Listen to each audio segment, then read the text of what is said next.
Olá, amigos. Muita paz para todos, para todas.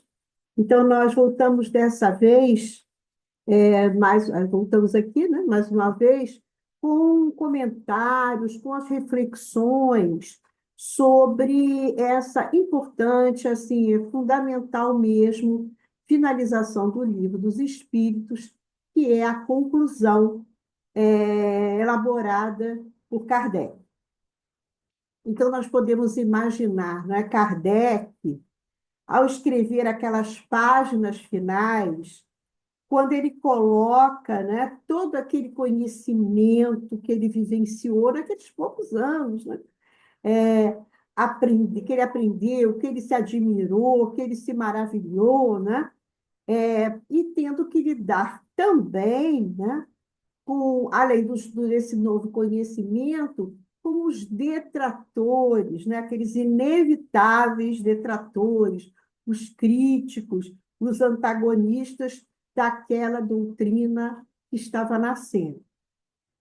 E é para eles que ele se dirige.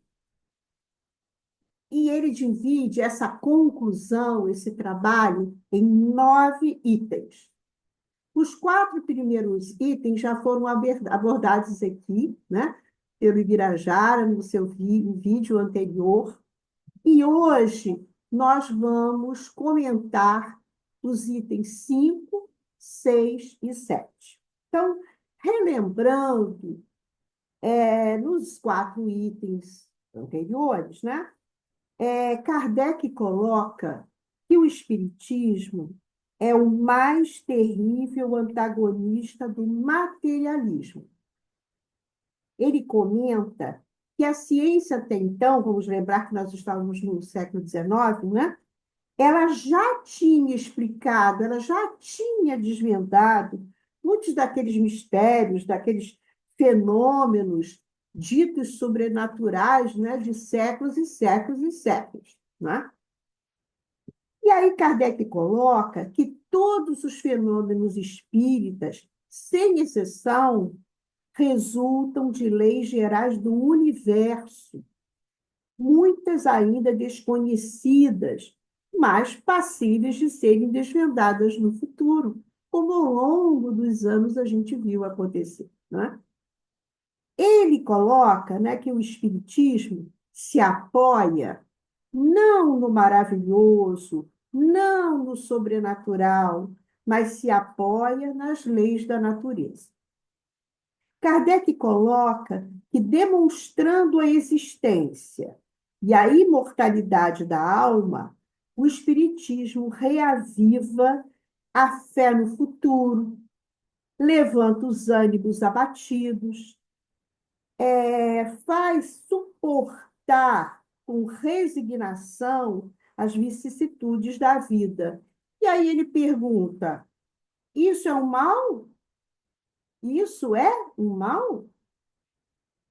E estes, ele coloca, que pregam o ceticismo, o niilismo, o materialismo, fazem tão grande mal à sociedade, eles cometem um crime que terão a responsabilidade de um dia ter que assumir, né? Então, para o item 5 dessa conclusão, Kardec coloca: os que dizem que as crenças espíritas ameaçam invadir o mundo proclamam ipso facto, é uma expressão latina que quer dizer assim, pelo próprio fato, eles proclamam pelo ipso facto a força do espiritismo, porque jamais poderia tornar-se universal uma ideia sem fundamento e destituída de lógica. Então, assim, se o espiritismo se implanta por toda parte, e principalmente nas classes cultas, ele diz, né? Ela recruta adeptos, como facilmente reconhecerão, é que ela tem um fundo de verdade. Neste item, Kardec coloca que o Espiritismo É uma doutrina racional, com uma lógica irrefutável, baseada em raciocínios lógicos e fundamentados. Kardec lembra que os espíritos, repetidas vezes, não é, colocaram, colocaram o seguinte para ele: não vos inquieteis com a oposição. Tudo que contra vós fizerem se tornará a vosso favor, e os vossos maiores adversários, sem o quererem, servirão à vossa causa. E aí, é claro, a gente lembra, né, daquele auto de fé de Barcelona, quando foram queimados tantos livros espíritos na fogueira, mas que despertou, por causa disso, a curiosidade de quem não conhecia, né, o espiritismo e que ocasionou uma ação contrária ao desejado por aqueles bispos, né, que queimaram os livros. Então, portanto, o espiritismo ele não é uma verdade imposta, é uma realidade fruto do raciocínio e da reflexão. Ele diz assim: contra a vontade de Deus não poderá prevalecer a má vontade dos homens. Já no item 6, Kardec, então, apresenta a doutrina espírita como a grande consoladora. E que a força da doutrina está na sua filosofia, não nos fenômenos, não é? Mas sim a grande força na sua filosofia e nos elementos metodológicos que nos dirigem para a razão, para o bom senso. E aí também a gente lembra de Camille Flammarion, né? Que no enterro de Kardec lembrou que ele era chamado de o bom senso encarnado, né? E Kardec continua: o espiritismo, ele não é obra de um homem e que ninguém pode se apresentar como seu criador, pois seus postulados são tão antigos quanto a criação, pois a doutrina se assenta mesmo nas leis divinas. Quer dizer, ele nessa argumentação, né, nesse comentário, ele se coloca dizendo, não, como você se coloca, eu não sou criador de nada, não é? Os espíritos é que vieram trazer essas informações que são milenares, que estão aí na Terra, é a lei, são as leis divinas, não é? Então, ninguém pode se arvorar de ser o criador dessa doutrina. Então, os fundamentos da doutrina, ele coloca, são encontrados por toda parte, em todas as religiões. Aí ele questiona o seguinte, aí ele explica o seguinte: o que é a moderna ciência espírita? O que faz a moderna ciência espírita? Ela reúne no corpo da doutrina o que estava esparso. Ela vai buscar para os fenômenos ditos sobrenaturais explicação nas leis gerais da natureza. Nada é milagre, é maravilhoso, é sobrenatural. Tudo tem a sua explicação nas leis do universo. Assim, a doutrina ela acaba com as superstições, a ignorância, para só deixar o que é real e positivo. Esse é o seu papel, tirar o véu da ignorância das verdades, da criação, né? E fazer a gente pensar assim, quem somos, de onde viemos, para onde vamos. E é o grande questionamento humano, né? Desde que nós começamos a raciocinar, né? Na nossa existência. Já no item 7, Kardec coloca, então, aquele tríplice aspecto da doutrina. É ciência, é filosofia, é religião. E ele diz que não são elementos estanques. Então, que o Espiritismo é uma unidade, é uma conjunção desses três aspectos somados. Em relação à religião, então ele agora vai falar sobre esse aspecto, né, da religião. Kardec coloca que se religião é uma instituição com regras sacerdotais, com paramentos, com hierarquias, com rituais, então o Espiritismo não é uma religião. Mas se religião se entende como reflexão moral da relação com Deus, com o Criador, sim, aí o Espiritismo é religião.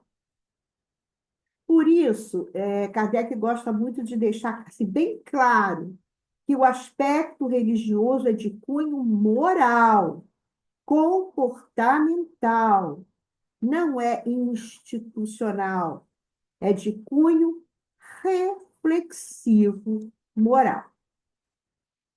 Nesse item 7, Kardec analisa também, a partir da sua observação, né, do movimento espírita, de tudo que estava acontecendo naquele momento, ele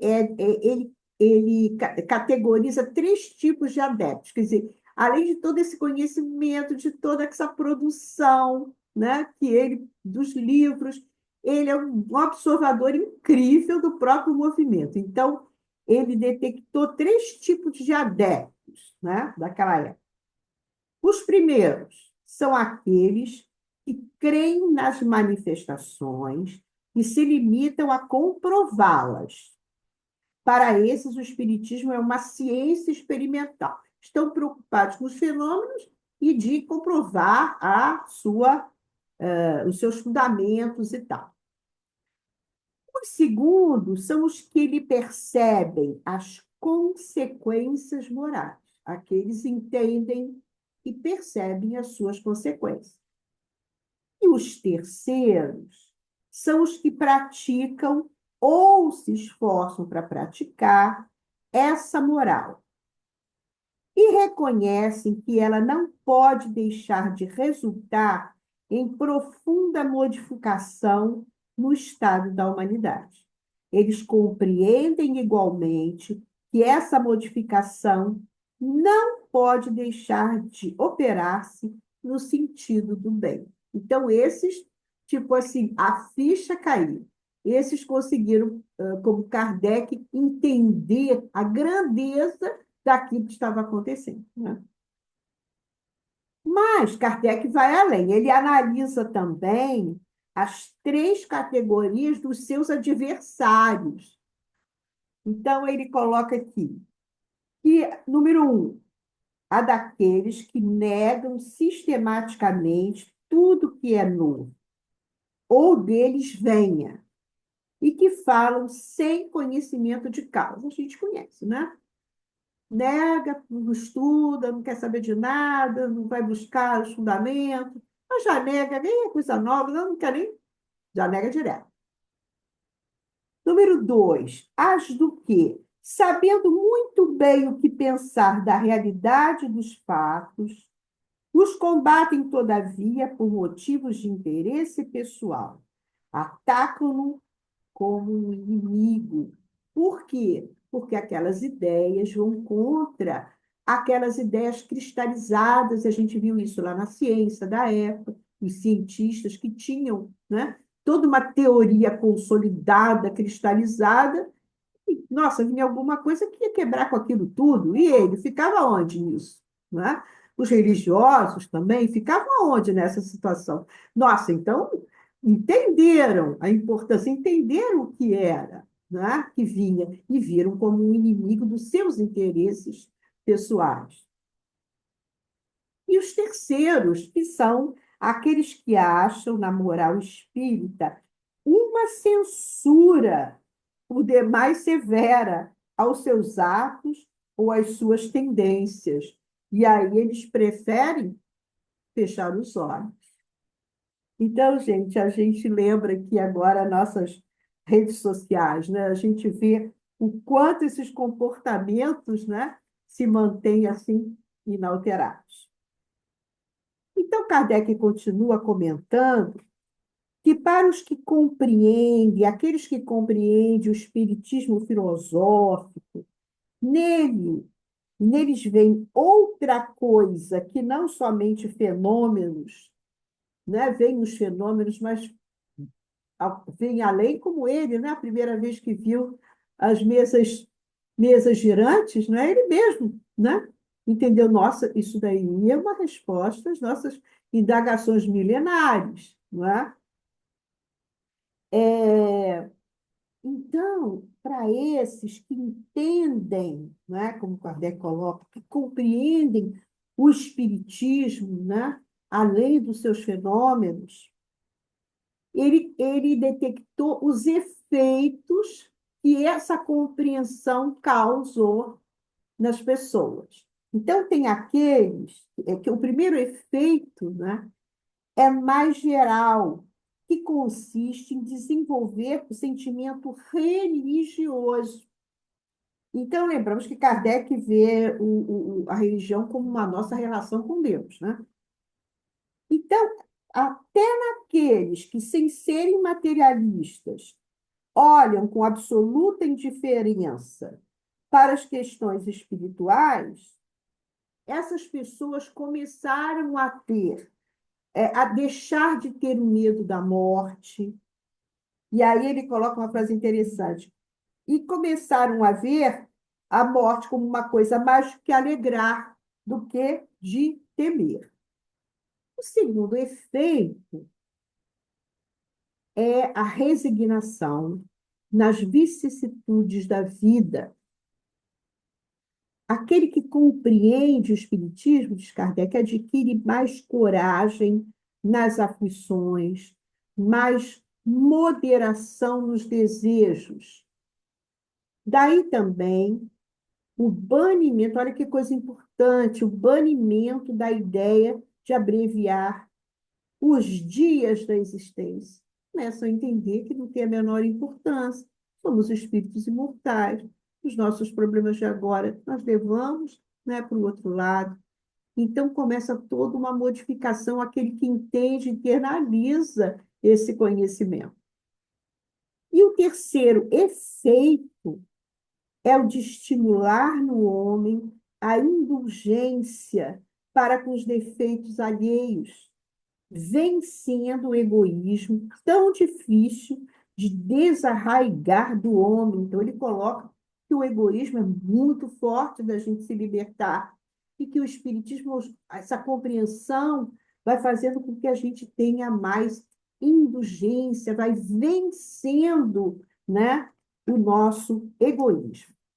Bom, então, gente, eu vou citar agora o Emmanuel, né, no livro A Caminho da Luz, que ele coloca, né, que uma das missões mesmo de Kardec, expressa por Jesus, era reorganizar o edifício desmoronado da crença, reconduzindo a civilização às suas profundas bases religiosas.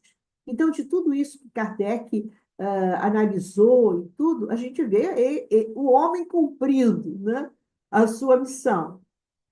E naquele momento em que nem o Evangelho segundo o Espiritismo não tinha sido escrito, nós estamos falando do primeiro livro, né, que Kardec nos trouxe, do primeiro livro da codificação. Aquilo tudo era muito fresco, muito, muito novo, né? Então, ele já, Kardec, né, com essa sua argumentação, ele já expõe como o Espiritismo tem o efeito de estimular o homem para a caridade, para a indulgência, para o bem. Então, o importante, meus amigos, é a gente saber, né, que ler a conclusão, essa conclusão do Livro dos Espíritos, analisar, nos dará uma visão mais profunda e abrangente da doutrina. É verdade, você lê o livro todo. Quando chega ali, é aquela reflexão geral, aquela conclusão fundamental Porque se você, inclusive, está lendo o livro pela primeira vez, não é? Nossa, né? É o primeiro livro, né? E é natural que muitas dessas dimensões da doutrina assim, meio que passa batido, né? Então, eu me lembro que quando eu li o livro dos Espíritos pela primeira vez, eu não tinha nem 14 anos, devia ter uns 13 anos, mais ou menos. Engraçado que esse momento em que eu li o livro pela primeira vez ficou muito gravado na minha memória. Eu não sou essas que têm uma memória importante, não. Mas essa cena ficou, eu sentada no chão do meu quarto, me apoiando na cama, que era a maneira que eu estudava, que eu via, e eu lendo, e quando eu comecei a ler sobre Deus, que nós éramos espíritos imortais, aquilo tudo, gente, eu me lembro perfeitamente que eu senti uma alegria. Eu era muito nova e eu senti uma alegria, e eu senti um alívio no meu peito, um alívio. Assim, eu mesmo, agora com esse distanciamento histórico, eu fico assim, meu Deus, é porque aquilo ia ser tão importante na minha vida que eu registrei aquilo inconscientemente, né? E realmente foi. Eu fico pensando, né? Depois nesses 70 e tantos anos, ou 60 e poucos, porque eu tinha 14 anos, eu tenho 74 agora, como a doutrina foi fundamental na minha vida, né? Como essa leitura estimulou que eu lesse os outros livros, eu fui para a mocidade, bom, e até hoje, né, milito na doutrina. Mas eu fico pensando quanta coisa passou batido, né? Não tinha nem maturidade assim, intelectual mesmo para entender, e fui entendendo ao longo do tempo. Daí a importância, né? Mas aí o nosso querido professor Allan Kardec, né? No seu didatismo, inspirado, né, pelos espíritos da codificação, eles vêm nos ajudar a ver a grandeza da doutrina que estava chegando, da importância que ela teria para toda a humanidade, né? Então, gente, encerrando assim esses comentários, eu lembro para vocês que os itens 8 e 9 chegarão em breve, tá? Em breve chegarão 8 e 9, encerrando, né, a conclusão. E eu vou trazer para vocês também as palavras de Emmanuel, em homenagem a Kardec, ao Espiritismo, as palavras de Emmanuel no livro A Caminho da Luz, né? Corroborando, né, a conclusão de Kardec, né? Então, Emmanuel coloca que o Espiritismo vinha desse modo, na hora psicológica das grandes transformações, ele está falando daquela época, né, do século XIX, realmente que foi um século de transformações. O século XIX fez transformações no mundo que não tinham sido feitas em milênios, né? Na ciência, na literatura, o próprio Emmanuel coloca a Caminho da Luz, tudo, a tecnologia, o mundo mudou muito profundamente. Quando nós entramos no século XX, foi uma consequência das grandes transformações do século XIX, e por isso a doutrina chega nesse momento que nós estamos preparados para entender muitas coisas, né? Então, o Emmanuel coloca que, desse modo, na hora psicológica das grandes transformações, ela vem alentando o espírito humano para que se não perdesse o fruto sagrado de quantos trabalharam e sofreram no esforço penoso da civilização, porque realmente começou todo um movimento niilista, niilista é acreditar no nada, né? O materialismo grossão, a decepção com a fé, a decepção com a igreja oficial. Então, aquilo tudo estava desmoronando, né? E essa era a grande missão que Jesus entrega, né, para Kardec, como ele diz, reconstruir o edifício desmoronado da crença, da fé. Então, com as provas da sobrevivência, vinha então, a prova da sobrevivência vinha reabilitar o cristianismo, que a igreja deturpara, semeando então o novo, né, semeando os eternos ensinamentos do Cristo no coração dos homens, né? Então, gente, eu quero continuar com as palavras de Emmanuel, que ele diz assim: a dádiva celestial do intercâmbio entre o mundo visível e o invisível chegou ao planeta nessa onda de claridades inexprimíveis. Consolador da humanidade, segundo as promessas do Cristo, o Espiritismo vinha esclarecer os homens, preparando-lhes o coração para o perfeito aproveitamento de tantas riquezas do céu. E o Espiritismo continua, né? Trazendo aqueles efeitos, né? Nesse momento também de grandes transformações, desse caminho acelerado, né? Que eles dizem para o mundo, né? De regeneração, ele vem produzindo naqueles que o entendem, que o compreendem, como nos diz Kardec, né? Vem trazendo, então, aqueles efeitos, o sentimento religioso, a resignação nas vicissitudes da vida, livrando-nos da morte prematura, e a indulgência que vai fazendo com que a gente vá vencendo aquele tão arraigado, né, materialismo, né, gente? Então, meus amigos, é isso que eu vinha trazer para vocês.